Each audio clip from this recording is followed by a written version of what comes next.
Kyllä rytmi polttelee, ei mahda minkään. Kello on 28 minuuttia yli 5. Radio Nova liikenteessä studiossa.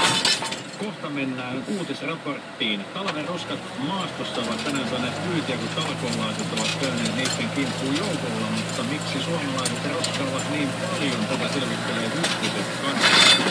Nyt tässä on vielä yksi erittäin mielenkiintoinen operaatio, niin sitä nimittäin Radio Nova liikenteessä tiimillä on ilo ja kunnia yllättää ihmiset Motonetin kassajonoissa. Kannattaa olla oikeassa paikassa oikeaan aikaan, sillä me tulemme hetken kuluttua soittamaan jonkin Motonetin kassalle.